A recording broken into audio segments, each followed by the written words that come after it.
How to use Swiggy alcohol feature. Now, ordering alcohol on Swiggy is quick and simple. Just open up this Swiggy app.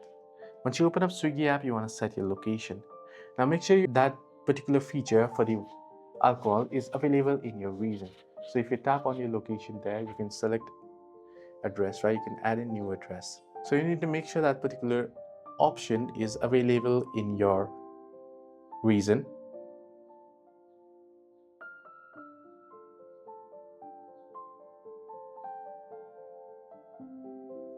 Then from the top of your screen, you should be able to find the food, Instamart, dine out, scenes, and gift tables, right?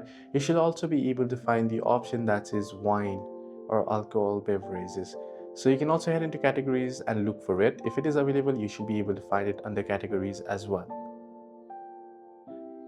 If you are unable to see it, it's most probably due to the reason, right? So you can use the search bar to search it. You can add it to your cart and you can proceed to order it. You'll have to go through the age verification and such. Hope this video was helpful. Do like and subscribe.